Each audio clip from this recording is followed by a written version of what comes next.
So I think a lot of times when we try to help, the first thing is I've got a plan for you. Well, let's just sit in this for a minute. And this is, you guys, I heard all the time, our culture is not good at these third spaces. And this is actually a third space that you need to be able to sit in is, yeah, I've got ideas to help you, but I'm just going to listen for a while. And let's just see. All right. Welcome, everybody.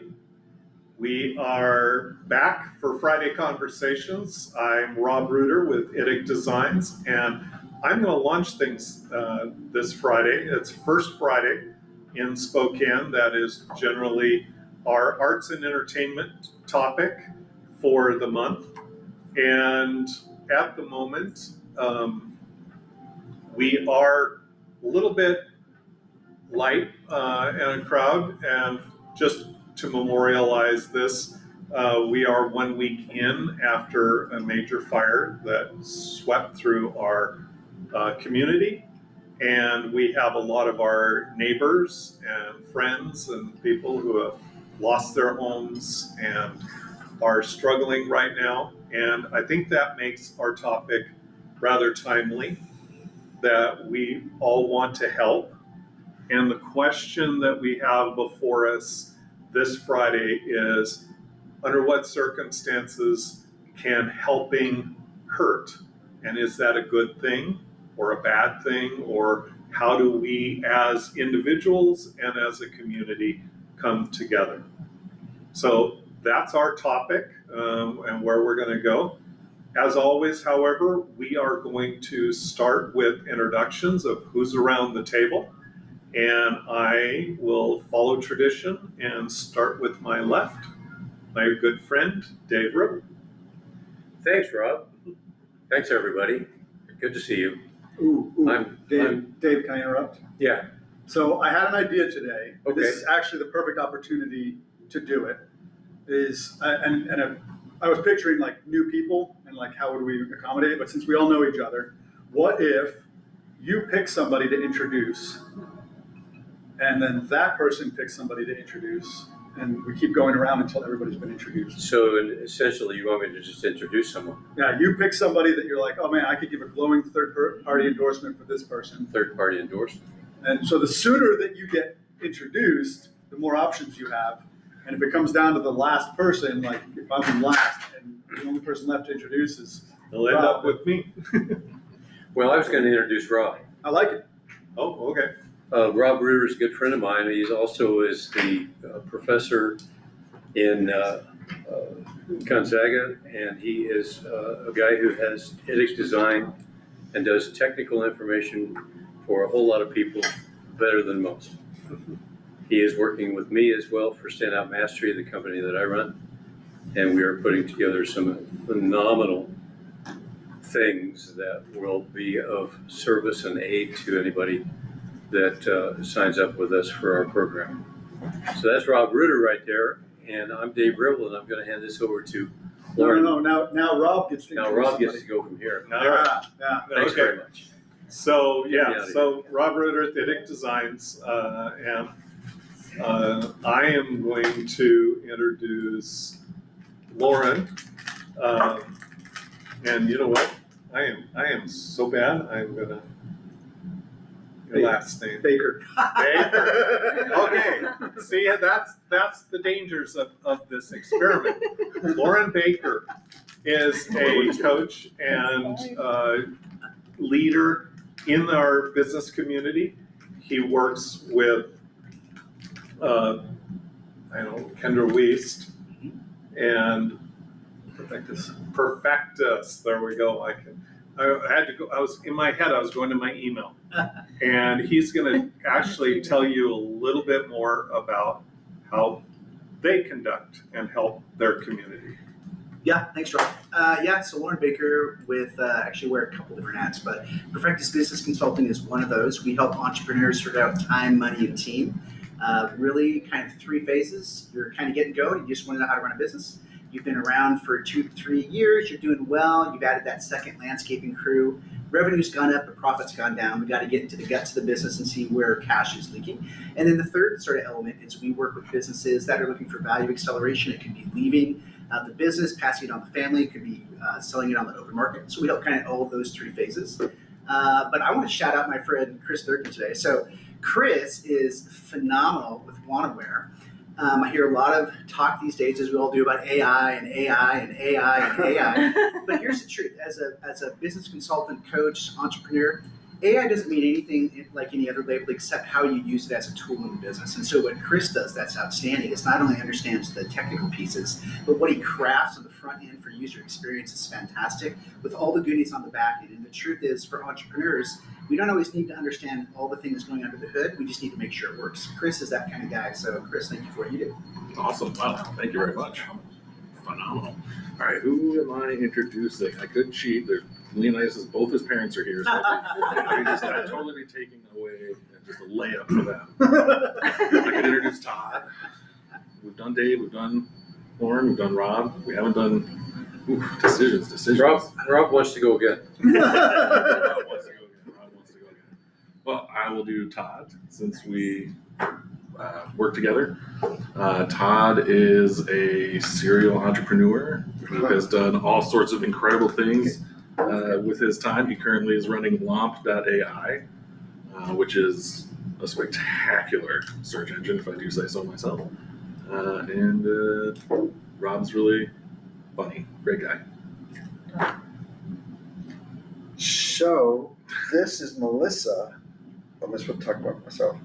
Well, You don't have to. Okay, okay. Was I supposed to say something about myself? no. You did a great job. In my mind, the ideal was exactly what you just did. Like, Lauren introduced you, you introduced Todd. Todd just going to pick somebody. So this is Melissa.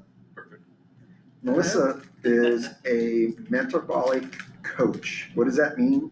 Well, I'm learning through this is one of her items, products, fueling. But I'm learning that the body needs to have a reset in a metabolic sense to correctly go on a diet or profess to be on a diet. And so I'm in the process of stage 1 for the last 3 years. No, kidding. For reset on the metabolic, and that's what Melissa does, and she's fantastic. So if you want to do a reset for purposes of becoming healthier, look up Melissa. Fire. Thank you, Todd. I'm going to introduce Jonathan Byron. He is my husband and also a realtor. But one of the things I love about him and what he does is he really loves to help people on the human level.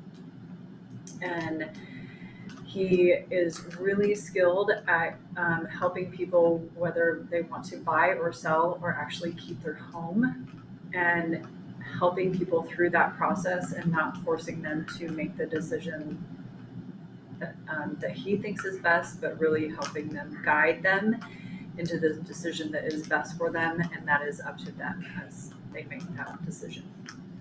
Thank you. And last but not least, Leonidas. Say hello, Leonidas. Hello. Man, It will. oh, he froze. yeah. There he is. Leonidas is my oldest son. He is an entrepreneur in his own right, and he's currently working on creating a PC building business and getting that up and running. But he is, I'll tell a story about Leonidas that illustrates why you should reach out to him if you're thinking about building a computer. This morning, can I tell on you? Sure. So this morning, he's a teenager, he's sleeping in, and he either forgot that it was Friday or something, and he helps me get everything set up here. And so I woke him up at 10:05. 10:07, which was, well, that might be like the 2 minutes it took you to like be able to see the clock. I woke him up at 10:05, 10:07, and we were leaving at 10:30 or thereabouts. We actually left a little bit later than that for reasons outside of this story. And at 10:30, the car was loaded with all the gear for this. He was dressed and ready to go. So he has this amazing ability to know what needs to happen, anticipate needs, and get it done. Impressive. Impressive for any human being, impressive for a 15-year-old, for sure. And so if you're looking for, if you need a computer built, talk to Leonidas. Thank you. And Leonidas, that means it's on you to throw it back to our host today.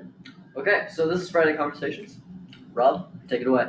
All right, well, and we welcome you and our audience to come in any Friday that we have our conversation.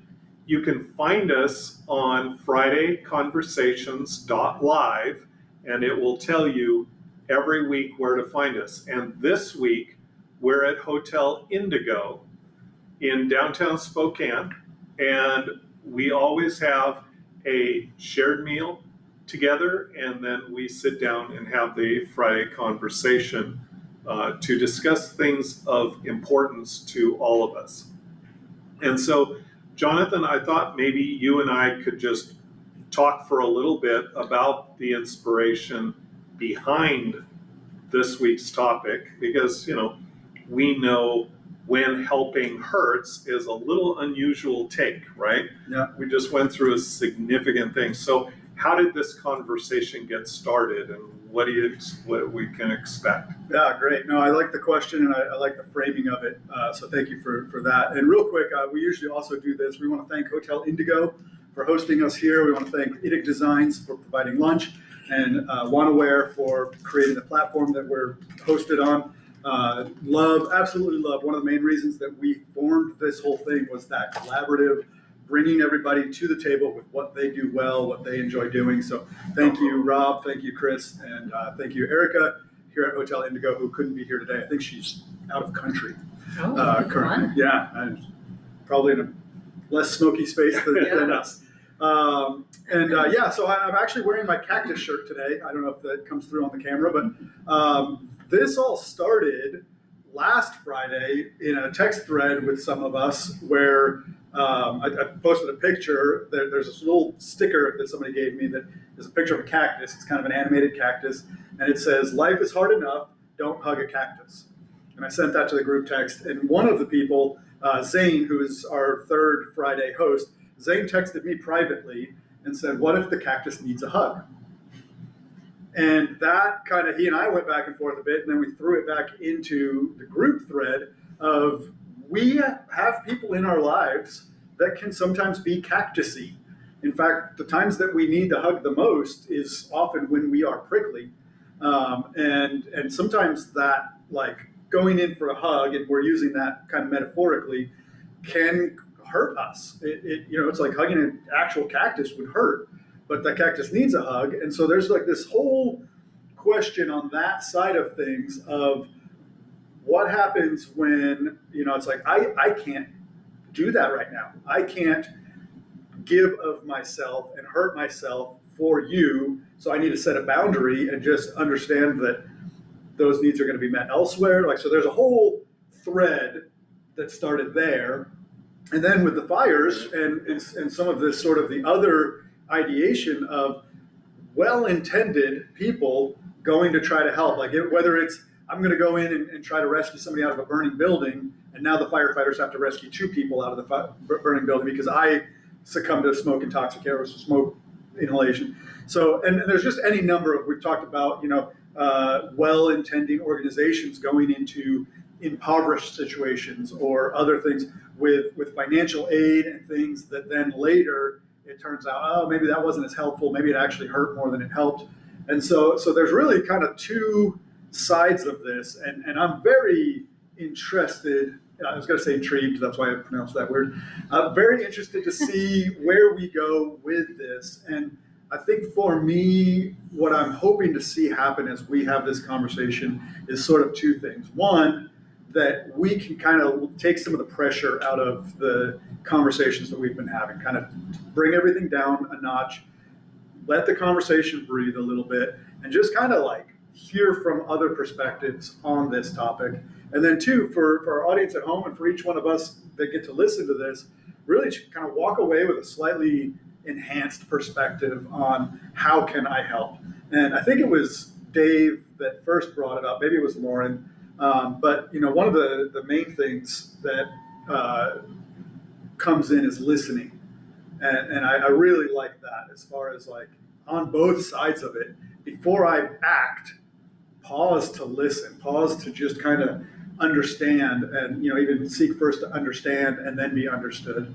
So I like that direction that we were going, but I'm really curious, like, How has this played out for us in Well, different situations? speaking of listening, Rob, repeat what you had there. Well, yeah, I was gonna jump in because I think what you're remembering is that one of my friends that I've known through the pandemic and things had this Italian speaker from TED Talks that he really was fascinated with, and so when this topic came up, I quickly texted him. I said, "Who was that? Who is that guy you're always talking about?" And the individual's name, he's an entrepreneur in Italy, and his name is Ernesto Ciroli, and he was involved in missions and other entrepreneurial ventures in Africa. And in his TED Talk, he talks about how helping natives, when we go into a place and we don't know, we just bring our experience and then we sit down and say, this is what you need. We don't take into account the nature of their environment and what they're dealing with. And so one of his books he wrote, I'm sorry, this is the TED Talk. He said, "Want to help someone? Question mark. Shut up and listen." And you mentioned something else that I'll throw back, and that was you talked about perspective. And in my world, systems thinking has been something I've studied for 25, 30 years. And in systems thinking, one of the things that we always talk about is a problem is only a problem from the perspective that you have. That from another perspective, maybe it's not a problem. Maybe it's an opportunity. And so when you're dealing with something that you want to help, the first thing you can do is take a step back and look at it from other perspectives and ask yourself, do I have all the information before I step in and try to fix something?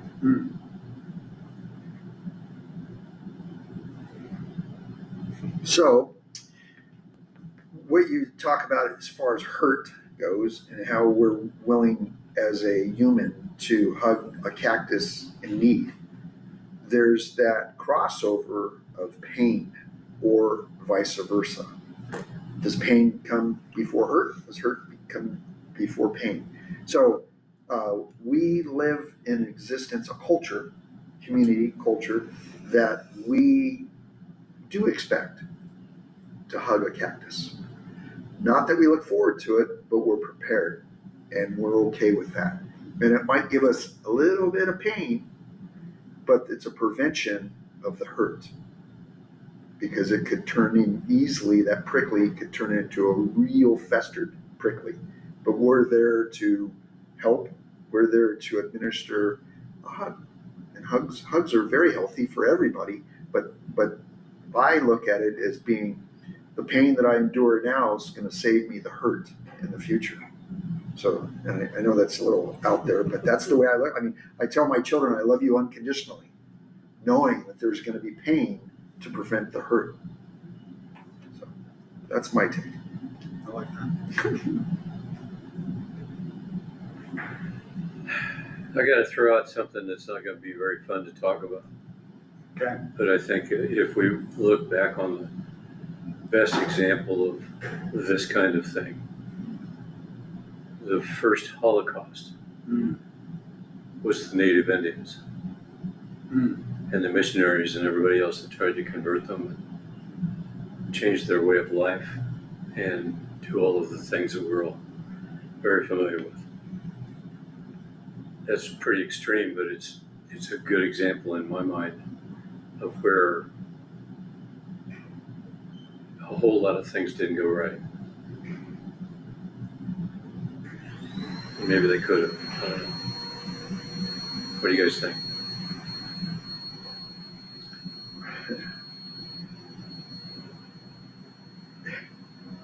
I was gonna jump into that on the side of, intention matters. You know, there are always, you know, honest brokers, people who want to do good, want to follow the dictates of their conscience and do these things, but they, again, don't have all the facts. You know, that generation of human beings didn't understand the science we have today. You know, at classic point, there is an island off of India that is legally protected from outside visitors. The government of India actually sends boats out and arrests anyone who approaches that island, because that culture on that island have never been, you know, impacted or minimally impacted by outsiders. And they know if you show up, even with good intention, you are going to have unintended or intended. So they're preserving. So they're preserving. There is literally a culture that has jetliners flying over their heads that have not even figured out metal. Yeah. You know?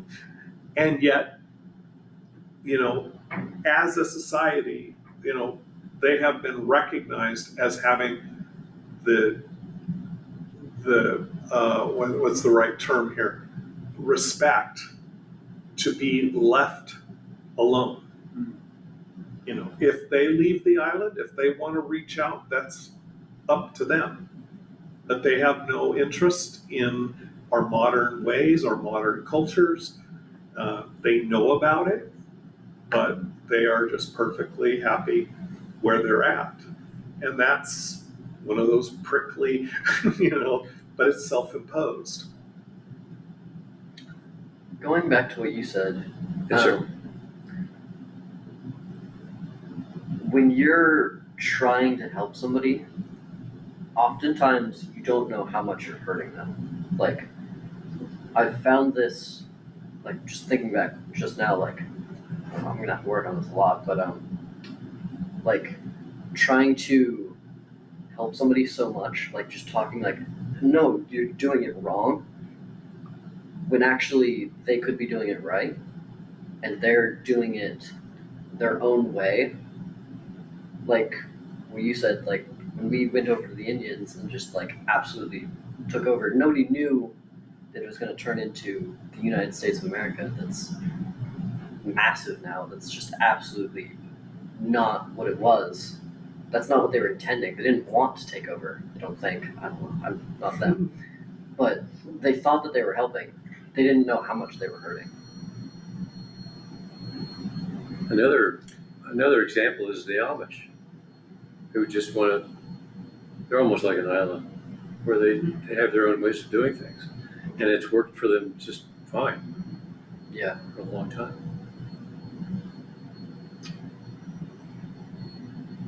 It's very interesting. So the idea of framing is kind of what we're talking about, the lens that we see the world through, the frame that we set up. And I listened to a author that speaks really well to this, and it's a whole study, and it's very interesting. And you can take it to some level of extreme where, you know, if you frame what you talked about as, well, look at all the good that modern technology has brought about, and then you look at the cost of that. And that's on an extreme scale, but if you look down at to the smallest and all the way out to the largest, and you know, intent is definitely an aspect of it. But I guarantee you can pick anything that has happened, and you could point out how it was a really good thing and how it was really a bad thing. So it does become an interesting, like, oh, can we just reframe this? And that's, you know, media spin, right? Like a politician does something atrocious and horrific, and they get out in front of it and they reframe it, right? And we all say, well, wait a second, no, that's not. But if they do it right and they do it well, then everybody goes along with it. Like, no, this was, not only was it not a bad thing, it was actually a really good thing. and I'm not gonna get into any specifics because we're not here to talk politics, we're not here to talk, who did what, all that stuff. That's exactly why we're talking about this, is like, how do we interact with it? Because the problem with overthinking this is it can lead to complete inactive, right? Oh, I don't want to accidentally hurt somebody. So I'm just gonna sit here, fold my hands, and wait for what? And on the other extreme, because there's an aspect of like listening and thinking and planning and what are the eventual outcomes of this.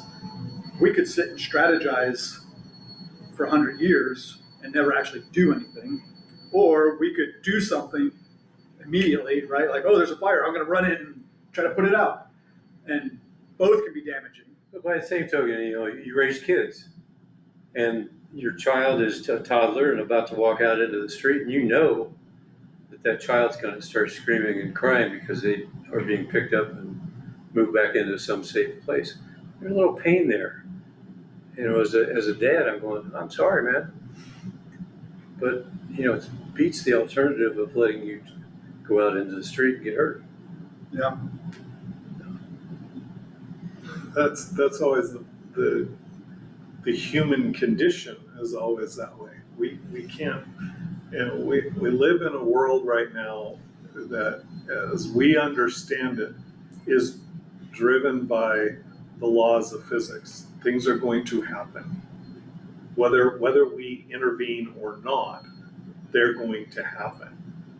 The question comes in, what is our motivation? Why are we doing that? And you kind of brought this up, Jonathan, at least in my mind, it was, why did a step in front of danger? Why did that person go into the fire and require things? And for some reason, this popped into my head. It's the Mr. Rogers question that he was posed, to children. Said, how do we know who are the good, who are the good ones? Mm. And he says, in a horrible situation, look for the helpers. Mm. That is, doing good. And the thing that we have to remember is, if we put ourselves in a situation where we could experience pain or hurt, with the intention of saving someone else from even worse, there is a heroics in there. I mean, something that goes through my head every time. No Medal of Honor was ever given to somebody who, in the face of imminent danger, protected themselves. Mm. It's those who chose to go into danger in order to protect the lives of others. Those are the pains, those are the hurts that I think we all need to be prepared to do. But we also need to be able to have the perspective, that's not a situation that is being asked of me right now. Mm.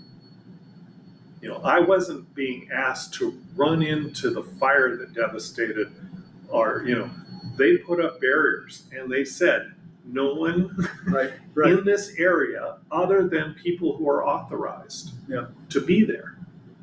So my action is to stay out of that. And this deals on the personal level too. When somebody's going through something, my role isn't to go in and tell them, here's what you need to do. My role is there anything I can help with? And then be honest with them. If they ask something and they can't deliver, don't say, and then don't follow through. Mm. I'd say, I don't know how to do that. I don't have the means to do that. Let me see if I can can use my resources to help you find that. But be honest with them and say what I can and what I can't do in this situation. I was gonna take it in a little bit different direction.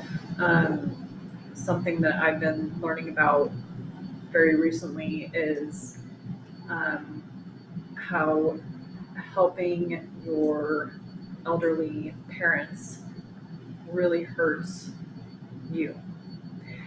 And usually the caregiver of someone that is sick is either the spouse or, I'm learning, the eldest daughter. That is me. And no matter if the guy is the eldest or not. And there's a lot of reasons why, and I'm sure some of you can guess, but also something that I'm learning is that when that eldest daughter is helping the elderly parent or parents, and I think we all know this, whether it's the spouse or someone else taking care of them, emotionally and physically, it is extremely difficult. Their health fails, their emotional state really does not do well.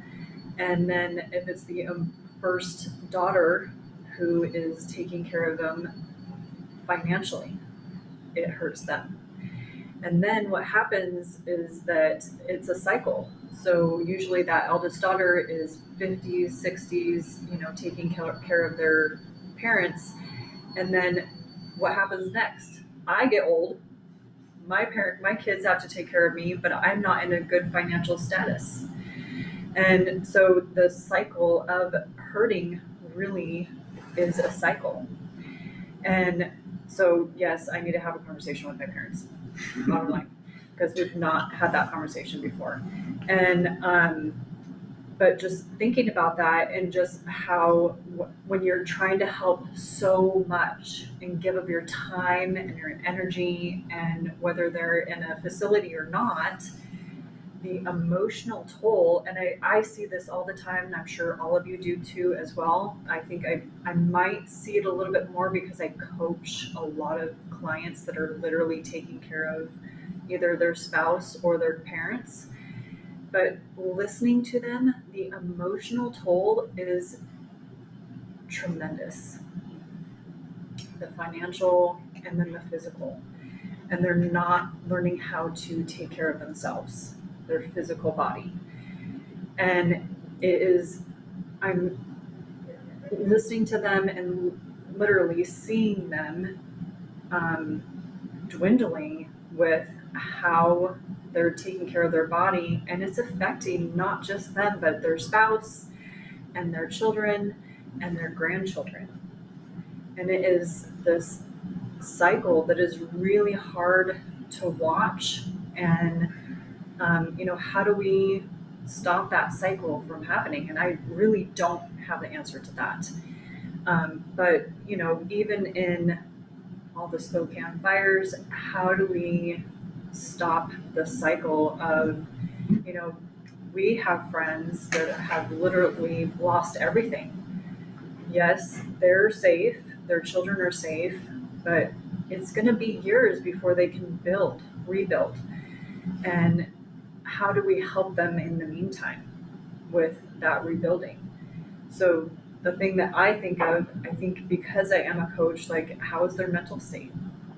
How are they taking care of themselves? Are they drinking enough water? Are they putting the things that they're putting into their body, is it actually good for them? Nutritious for them? Are they able to, even do some body weight exercises at home, because they're not really able to go outside because the smoke is so bad and their lungs are being affected. So how do we, realistically help with that downward spiral? So to your point, we all exist every day. We all know that there's going to be the example of the prickly cactus in our lives. So we tend to, or at least I do, on a daily basis, navigate. This is my day to day. These are my challenges. These are my goals, which are reachable, but you have to navigate to get through there. And my father was 72 when he had a stroke. And so it was difficult. It was rough. It was painful, you know, but I ended up living with him for 6 months till we downsized him and everything. But anyway, every day we wake up, and what I used to say to my clients is that every day I wake up, I have a choice. I can work with good clients, or I could choose not to work with bad clients. Which client are you? And this is a navigational type of, but you know, this, and sometimes I won't find out if they're prickly until I engage them. Then I find out, oh, that was the wrong client. You know? But every day we navigate. We navigate our day knowing that we're gonna have a cactus. There's a high probability that there's gonna be a cactus in our life. So that's my take. Lauren, I keep looking at you because I know you've got some gears spinning on this one. Yeah, there's a lot to unpick, candidly. So I've read that book. The gentleman you're talking about, When Helping Hurts, a long time ago. So it is interesting. I think what I go back to is, that's too much, big and small, but just so often people, like, I want to help, but what happens is their idea of the help takes shape and puts itself in the place of what the person may actually need. And so we enter conversations with whatever we think they need, which is appropriate. We should be thinking about the people in our life we're meeting, and like, but what we need to do is be quiet and listen and have a conversation. And so I think a lot of times when we try to help, the first thing is I've got a plan for you. Well, let's just sit in this for a minute. And this is, you guys heard the whole time, our culture's not good at these third spaces. And this is actually a third space that you need to be able to sit in is, yeah, I've got ideas to help you, but I'm just going to listen for a while. And let's just see. Like in business, if I meet with a potential client, we're looking for alignment. Does it make sense what we're doing? Does the price range make sense? Is it where you're at in your business? If we don't align, okay, we don't align. But when we help folks, it's incumbent upon those who want to help to get aligned.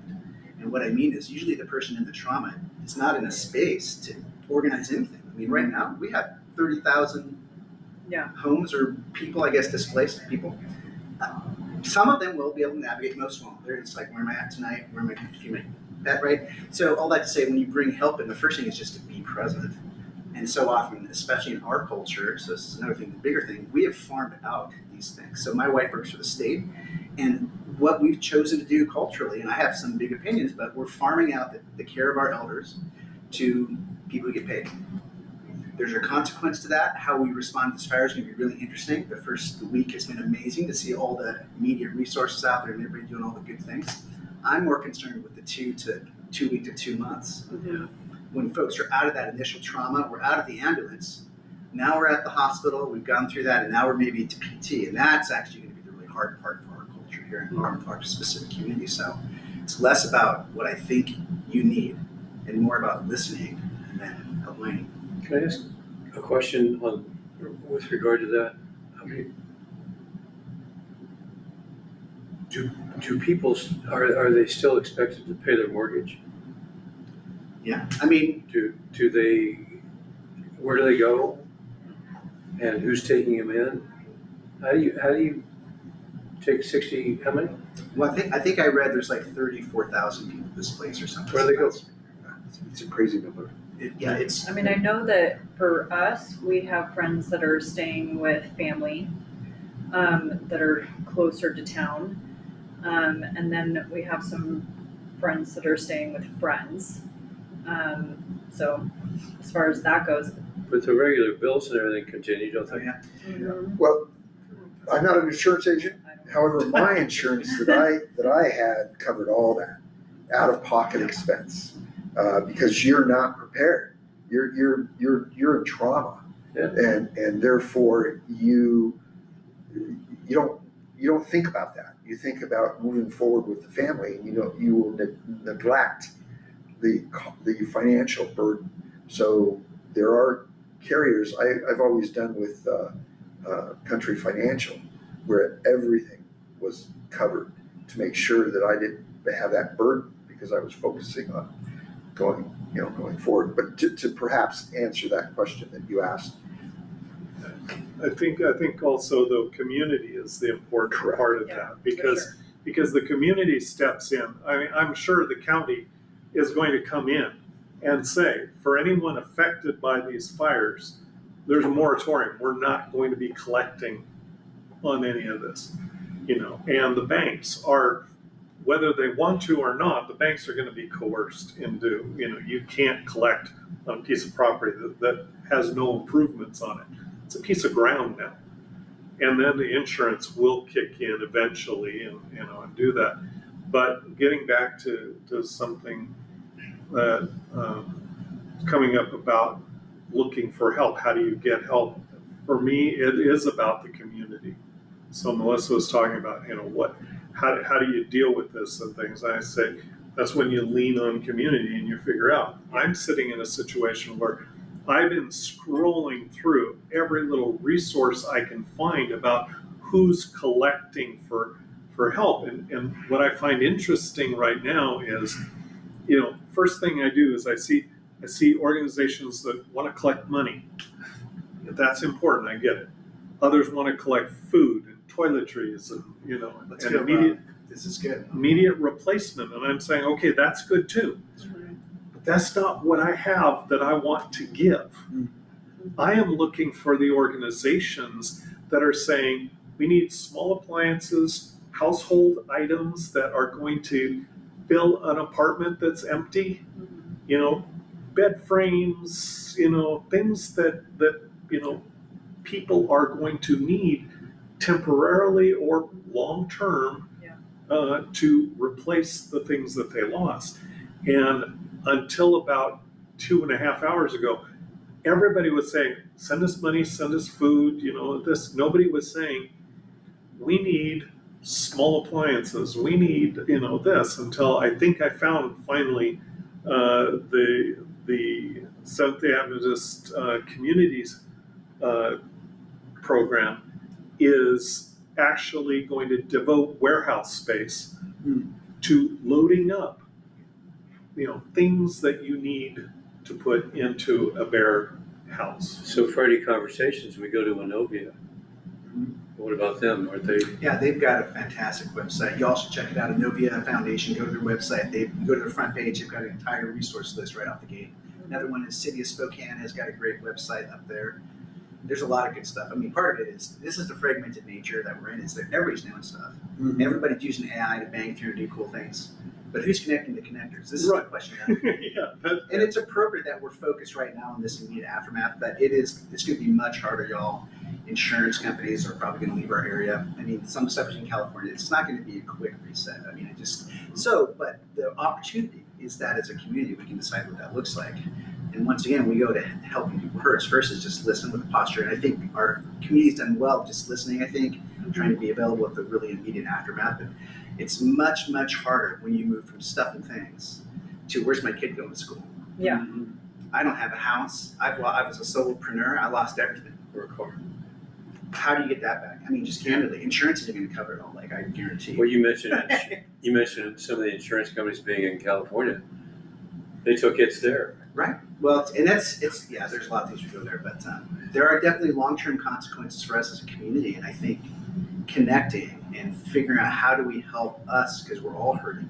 This last week I kept thinking it's like a blanket of cognitive dissonance. It's just over everybody. We always have that sort of thing underneath it all, right? Whatever's going on. So just starting to think, how do we do this long-term to help our community? I think that's important, and it's more than just the stuff and the things. It's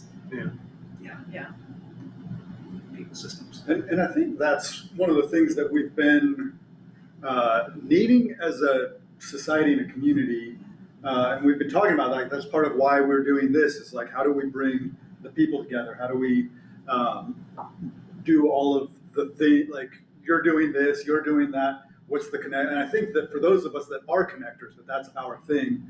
We're frozen. At least there we go. Those of us that are connectors, we're seeing that as our role. And Rob, even to your point, like, some of us have money to give, and it's like, I have money, where do I give it? Done deal.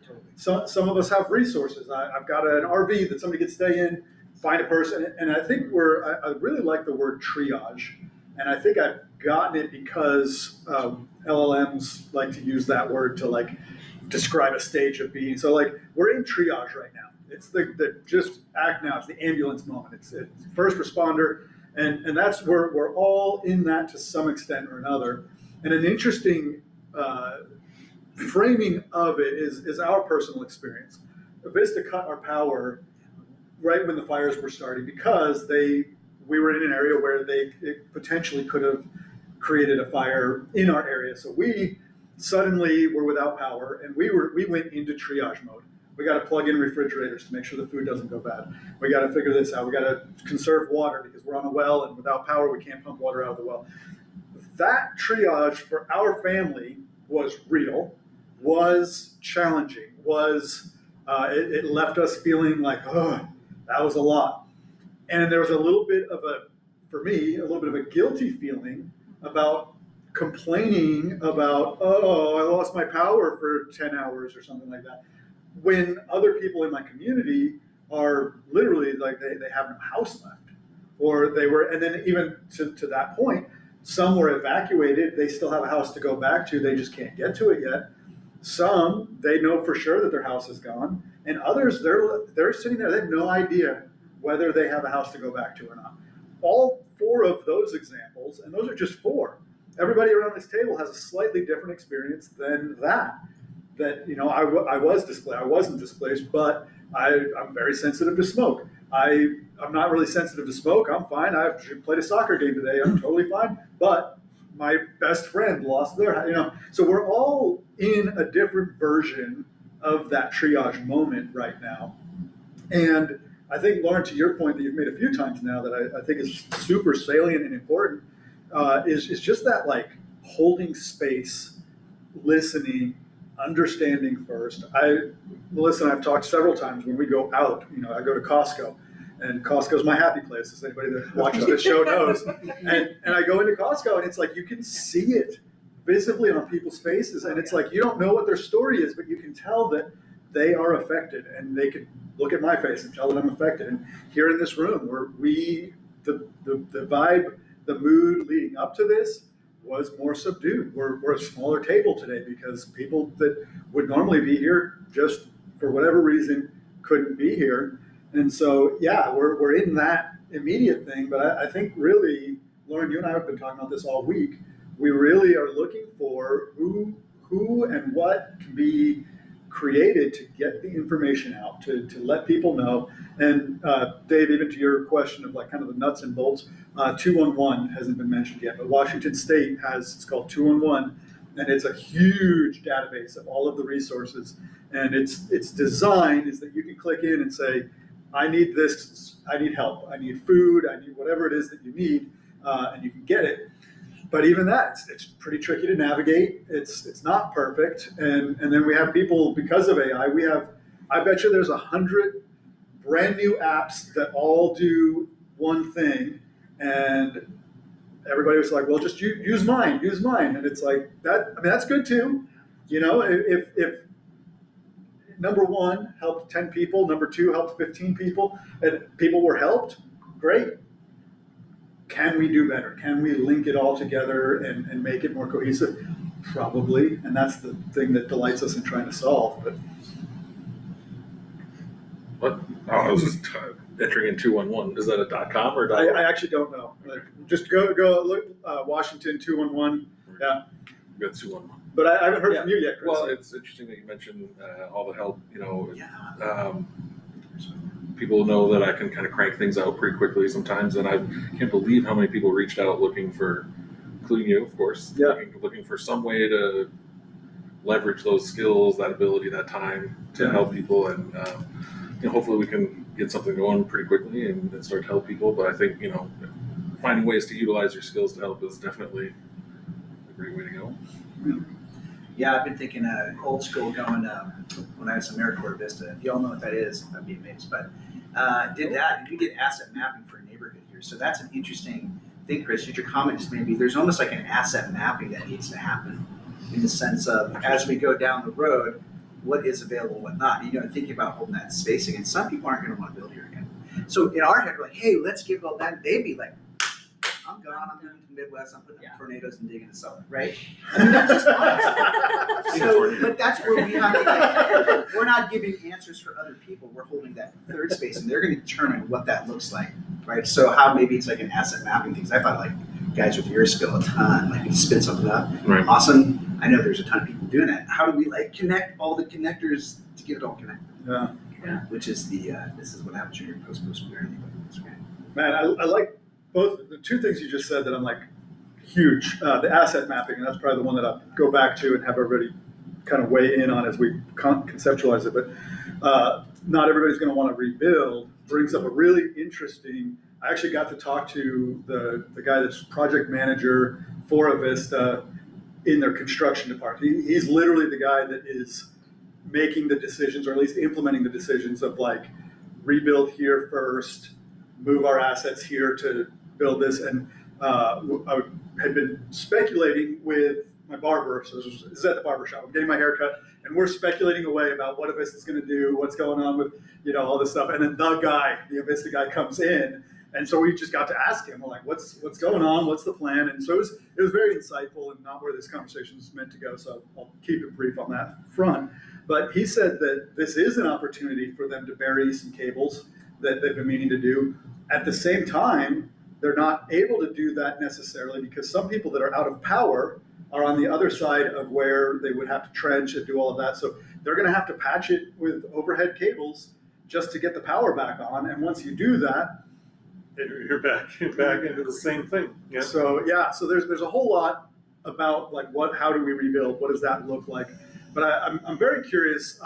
Asset mapping, Lauren, maybe say just a little bit more about what that is for those of us that are like that sounds like a really cool thing, but I don't fully understand it. And then I'm curious to see what we think about with all that. And then we've got about 7 minutes left, so we'll wrap up shortly. Asset mapping, most people think of it like in terms of finances. What are your assets, like on a balance sheet or a private P&L, profit and loss. But assets are just, hey, what are your skills? I can do this. I'm good at kicking a soccer ball with my left foot.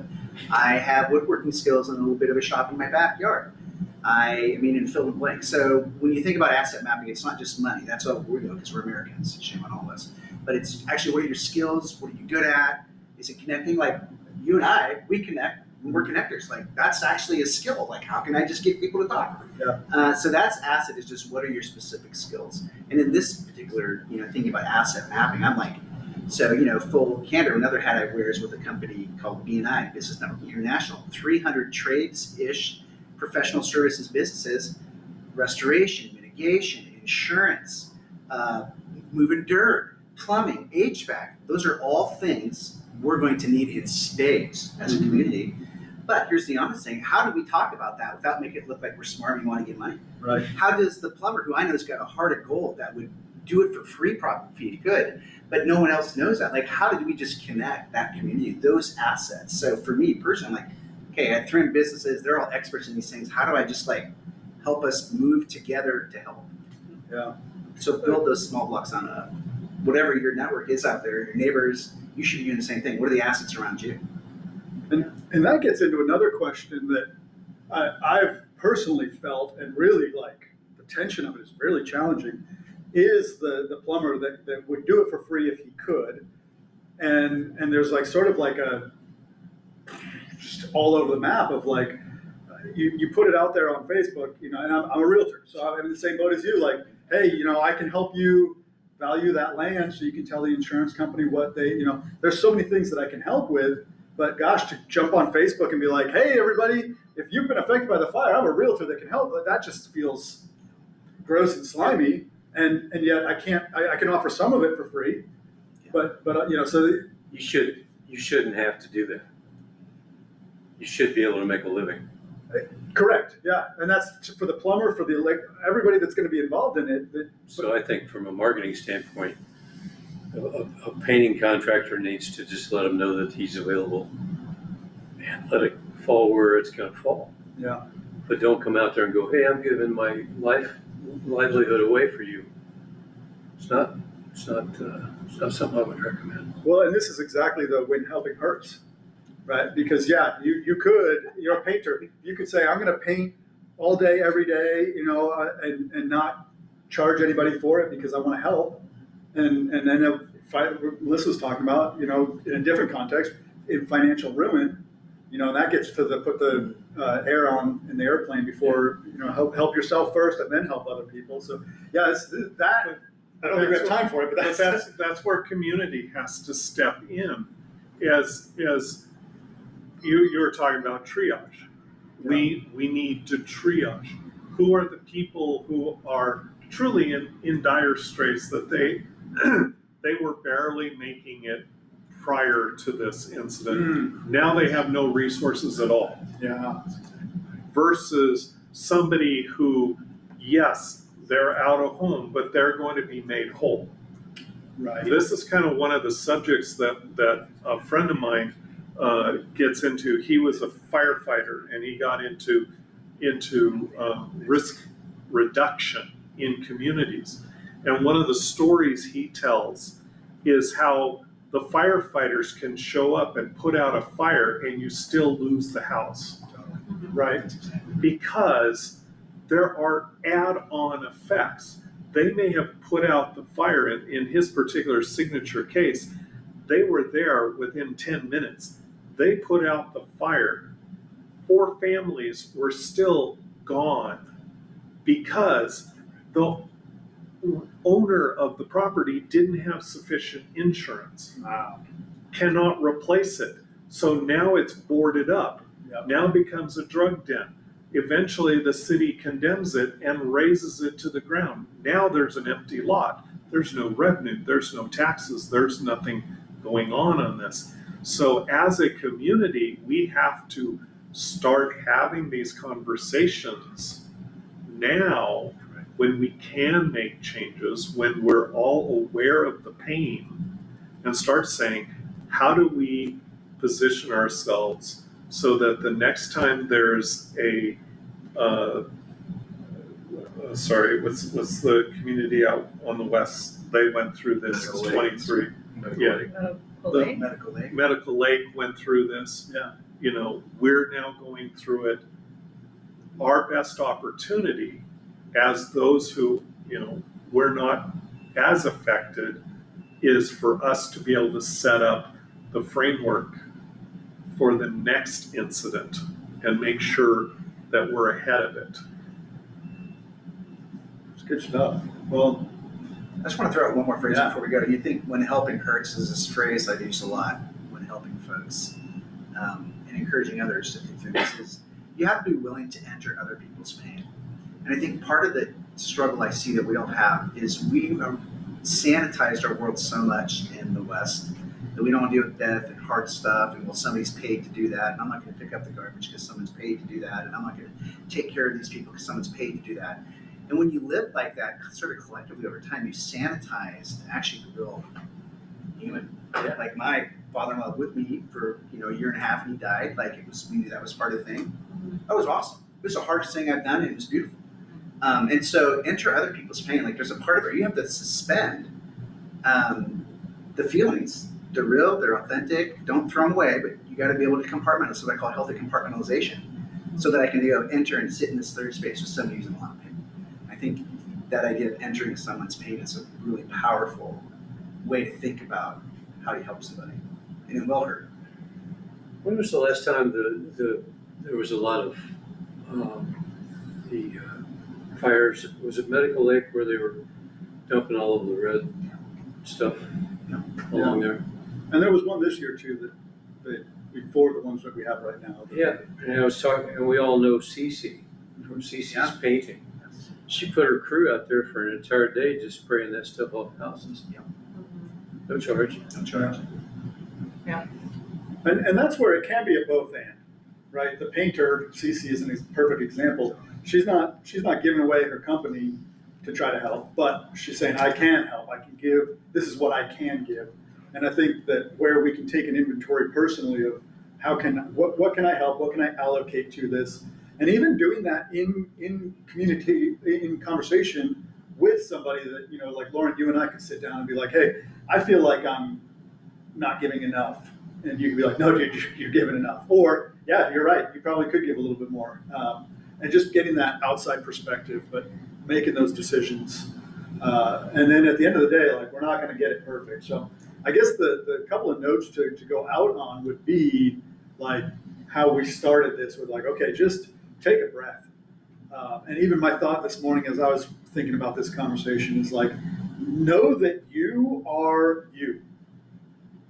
You are who you are. You are uniquely, distinctly you, and where you're at right now is uniquely, distinctly you. That's it. How I view you doesn't really matter.